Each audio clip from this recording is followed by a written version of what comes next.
Assalamualaikum dan salam sejahtera. Saya Zahri Osman. Saya telah terlibat dalam bidang pemikiran kritis, pemikiran matematik dan juga problem solving. Pengalaman saya dalam bidang pendidikan matematik ialah selama lebih kurang 33 tahun yang merangkumi pelajar-pelajar sekolah rendah, menengah, universiti dan universiti. Saya telah pernah bertugas dengan unit pembudayaan matematik di Institute of Mathematical Sciences di Fakulti Sains Universiti Malaya, dan di antara tugas saya adalah untuk mempopularkan matematik di kalangan masyarakat selain daripada mendedahkan pelajar kepada pemikiran matematik dan penyelesaian masalah ataupun problem solving. Juga saya pernah terlibat dalam kerja-kerja pendidikan di Fakulti Kejuruteraan Universiti Malaya juga, dalam tajuk seperti mathematical thinking and problem solving in engineering mathematics. Hasil kajian-kajian saya itu, saya pernah bentang kertas kerja saya di peringkat nasional dan antarabangsa, dan antaranya di beberapa universiti seperti Technical University Berlin, di Monash University, dan juga di Stanford University, California. Selain itu, saya telah mengikuti beberapa kursus lanjutan di dalam bidang yang saya sebutkan tadi, iaitu pemikiran kritis, mathematical thinking, di beberapa buah universiti seperti di Technical University Berlin, di Technical University Berlin, di Stanford University, dan terkini di University of Massachusetts dekat Boston, di bawah kuliahnya diberikan oleh Profesor Robert Schwartz, daripada seorang pengarah dari National Center for Teaching Thinking USA, bersama dengan beberapa rekannya seperti Profesor David Perking daripada Harvard School of Education. Daripada pengalaman dan ilmu yang saya peroleh ini, saya ingin berkongsi ilmu ini kepada tuan-tuan dan puan-puan sekalian, dan mungkin sedikit sebanyak dapat beri sedikit idea ataupun idea tambahan kepada tuan-tuan dan puan dalam apa dipanggil thinking ataupun pemikirannya. Pada asasnya, pemikiran ini terbagi kepada dua aspek utama, iaitu pemikiran kritis dan pemikiran kreatif. Pemikiran kritis ini merangkumi aktiviti seperti membuat analisa dan membuat penilaian. Dan apakah sebabnya analisa ini penting, ataupun apakah, kalau ringkasnya, analisa itu? Analisa ini sebenarnya adalah satu proses di mana kita permudahkan satu situasi yang melibatkan komponen yang kompleks, dipecah-pecahkan kepada komponen yang lebih mudah dilihat dan difahami. Jadi tujuannya, di antara tujuannya kalau dalam kehidupan ialah untuk mencari punca masalah, mencari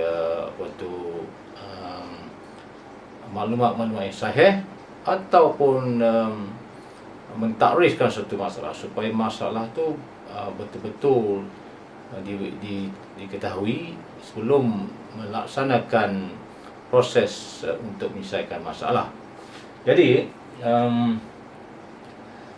analisa ini amat penting sekali, dan di antara sebabnya kenapa misalnya pelajar tidak dapat menyelesaikan masalah matematik, khususnya pelajar Melayu dan juga pelajar bukan Melayu.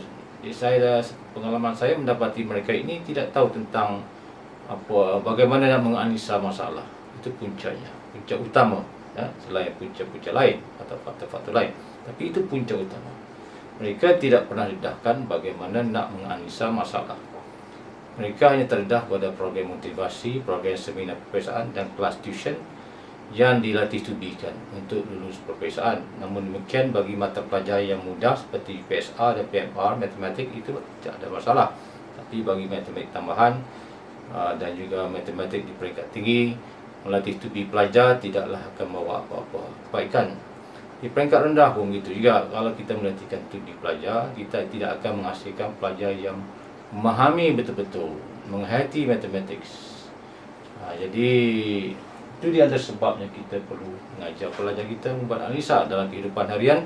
Kenapa kita perlu tahu bagaimana untuk menganalisa masalah? Ini adalah kerana kita tidak mau jadi pak pandai. Masalah yang seseorang yang tidak tahu menganalisa masalah, dia akan menyelesaikan masalah seperti pak pandai, iaitu mencuba menyelesaikan satu masalah, tetapi menghasilkan masalah yang lebih besar, dan cara dia menyelesaikan masalah itu tanpa membuat analisa. So berlaku banyak perkara itu berlaku dalam kehidupan kita, khususnya orang Islam. Baik, jadi apa yang kita analisa sebenarnya? Kita menganalisa antaranya ialah kita menganalisa idea, hujah, selain masalah.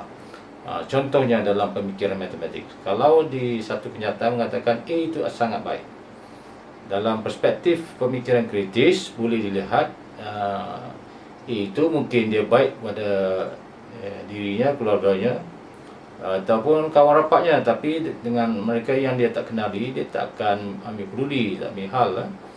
Dia ini suka nak mendekati dia, suka nak minta pertolongan daripada dia. Itu pun baik, itu dikatakan baik. Baik juga bermaksud mungkin dia hanya baik di segi fardu ain, buat sembahyang, puasa, pergi haji. Namun demikian dia tinggalkan fardu kifayah, iaitu sumbangan kepada masyarakat, baik dalam bentuk kekayaan yang dia ada, ataupun dalam ilmu yang dia ada, ataupun kemudahan yang dia ada. Jadi itu di antara cara boleh dilihat dari perspektif pemikiran kritis bila kita menilai hujah ataupun kita menganalisa hujah. Satu lagi bentuk pemikiran yang dipanggil pemikiran kreatif. Pemikiran kreatif ini bertujuan untuk menjanakan sebanyak-banyak idea.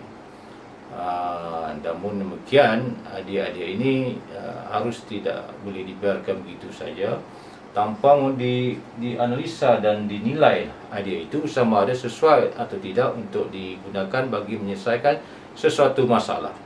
Jadi perlu kepada pemikiran kritis juga. Jadi maksudnya tugas pemikiran kreatif ini ialah untuk, ataupun fungsi pemikiran kreatif ini untuk menjadikan sebanyak-banyak idea supaya kita boleh lihat berbagai-bagai cara dalam untuk menyelesaikan satu masalah.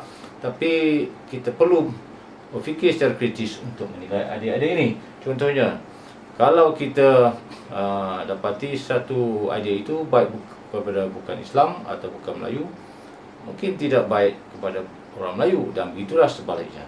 Jadi itu sebabnya kita perlukan kepada analisa dan menilai idea-idea yang diperlukan untuk kita jadikan panduan. Jadi kalau ditanya saya apa beza pemikiran kritis dan kreatif, pemikiran kritis bertujuan untuk menganalisa dan menilai. Pemikiran kreatif ini untuk menjanakan sebanyak-banyak idea. Apa kesamaannya? Pemikiran kritis juga adalah bersifat kreatif, sebab salah satu ciri utama orang yang berfikiran kritis ni, dia boleh melihat satu isu dan satu masalah dalam perspektif yang luas. Mungkin bukan saja luas, tetapi dalam perspektif intellectual perspectives. Berarti yang boleh bina bukan keluarganya saja, tapi mengetahui masalah masyarakatnya saja, yang mengetahui dan menyelesaikan masalah masyarakat dia juga. Jadi tapi pemikiran kritis dan kritis ini mesti sering lengkap dan melengkapi.